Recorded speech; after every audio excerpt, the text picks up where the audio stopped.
As the president battles the coronavirus, we want to look back at comments he made at the first presidential debate, which raised concerns among election officials nationwide.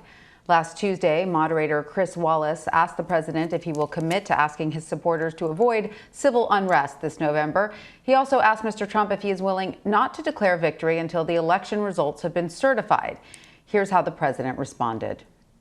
I'm urging my supporters to go into the polls and watch very carefully, because that's what has to happen. I am urging them to do it. As you know, today there was a big problem. In Philadelphia, they went in to watch. They're called poll watchers, a very safe, very nice thing. They were thrown out. They weren't allowed to watch. You know why? Because bad things happen in Philadelphia, bad things.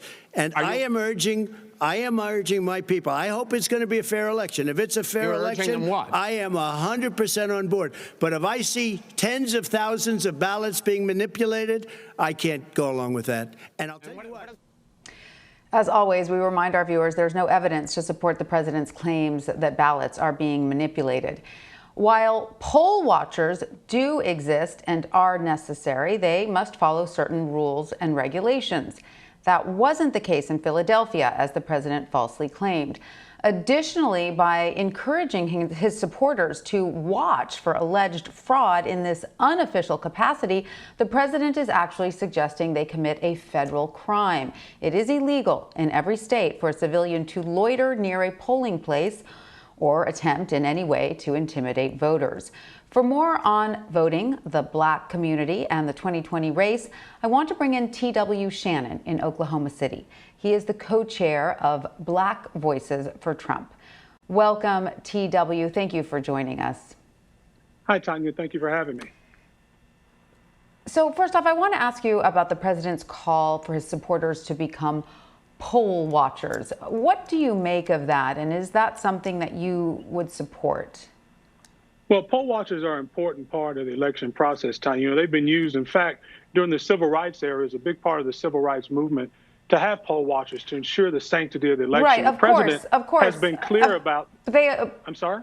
But they are official, but only in an official capacity, not random citizens turning up to the polls to sort of watch what's going on. Those are official poll watchers that you're describing. I think you're talking about poll workers, but certainly poll watchers, people that ensure the sanctity of the election, helping people provide rides to the election. That's an important part of any campaign. Any campaign wants to turn out their voters, and ensuring that we have the sanctity of the election is important. We know that the Democrats and Joe Biden have been busy promulgating this idea of universal mail-in ballots, which has created all kinds of uncertainty in the election place. So I think the president's right to say that we want a fair, open election as part of our republic.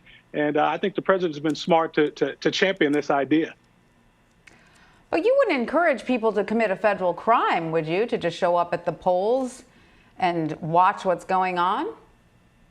Well, I'll certainly be at my polling place, making sure that my vote is cast, and also paying attention to how things are proceeding while I'm there. And I think that's really what the president was talking about. Certainly, I don't think the president is calling anybody to commit a crime. I think what the president is most concerned about is this idea of universal mail-in ballots, which is creating so much uncertainty. No, but just to be clear, TW, if you or if I loiter at the polling place after I've cast my vote, I'm breaking the law. Just to be clear, you were supposed to go in, cast your vote, and leave.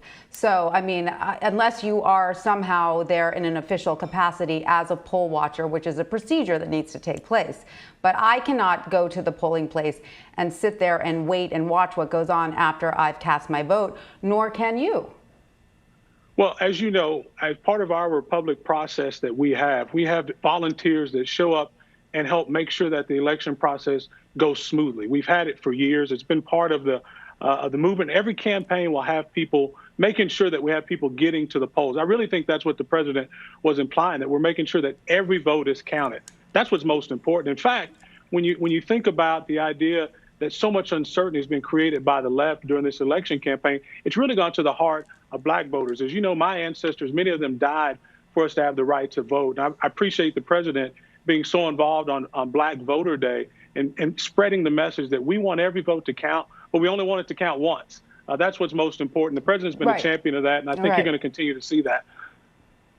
But TW, it has been indisputable that voter intimidation toward communities of color has occurred in the U.S. since the 15th Amendment gave black men the right to vote. Last week, our Caitlin Huey Burns asked Reverend Charles Williams, who is a major figure in Detroit's black community, if he had any concerns with the president's comments. Let's listen to what he has to say. It's absolutely a real threat. Look, since 2004, Republicans have been producing reports that show when Democrat votes are down in black areas like Detroit, like Philadelphia, like Milwaukee, that they can swing states like Michigan, like Pennsylvania, and like Wisconsin. These three states are just three of the key states that can turn the tide in the election when it comes to the Electoral College. So, TW, I'm sure you want as many African Americans to turn out to the polls as possible, as we all do. We want all Americans to take part in the democratic process. So what would you like the Trump campaign to do to make sure that black voters have easy access to the polls? Well, to be clear, I want President Trump to win this election. That's why I signed up for the Black Voices for Trump. That's why I'm the co-chair. You know, when I was Speaker of the House for the state of Oklahoma, ensuring that every vote was counted was an important part of what I did as an elected official, but it was also important as a campaigner to make sure that my voters got to the polls. I think that's the most important thing. And I think the American people are going to be shocked by the number of African Americans who are going to be casting their vote for Donald Trump. In fact, the thing that's excited me most about this election, Tanya, of course, it's 2020, and we've all had a lot of surprises. But the thing that's excited me the most about this election, frankly, is the number of African Americans, I think, who are recognizing that we can't continue to do what we've always done. And they're really giving a shot and looking at what President Trump has to offer. And for the first time, Republicans are forcing Democrats to compete for the African American vote. I grew up in a predominantly African American church, and I know, you know, every election year there'd be some Democrat politician who came in and promised us the moon. But President Trump has delivered real results, whether it be his accomplishments with the lowest unemployment rate or historic funding for HBCUs or criminal justice reform. President Trump's delivered. So, TJ, how would you explain that, you know, black voter? I'm sorry, TW. I apologize. I'm sorry, Tanya. Yeah, how no would problem. you explain that black voters, at least in polls, are overwhelmingly not wanting to re-elect President Trump? How would you explain the overwhelming numbers in the polls? Well, you know, President Trump received about 8% of the black vote, which was higher than any Republican in modern history, frankly, had done. And we're very proud of that accomplishment. But when you look at the polls, he's well ahead of that now. In fact, coming out of the RNC, the president was polling at near 30% of the African-American vote.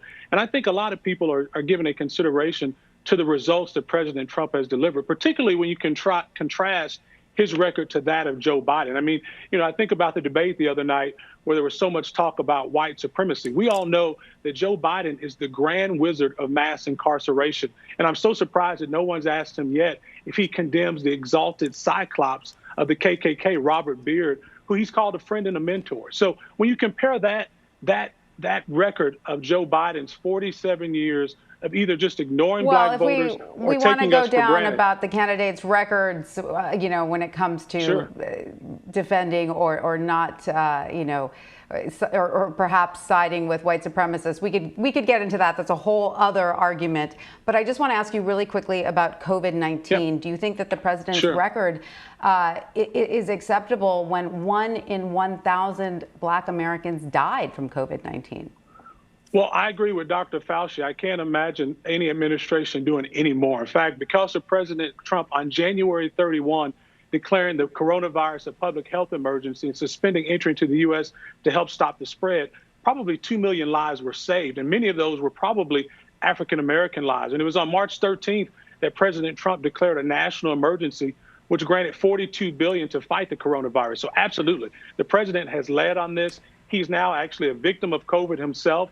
And I think that you're going to continue to see this economy growing and people lives being saved because of the president's swift action on this. When Joe Biden said it was xenophobic to close the border from people coming from Wuhan, China, President Trump didn't kowtow to the PC overlords. He said, we're going to do it because it keeps the American people safe. And I think voters are going to remember that this coming November. All right. Well, TW Shannon, we are out of time, but thank you so much for joining us. We appreciate your time. Thank you, Tanya.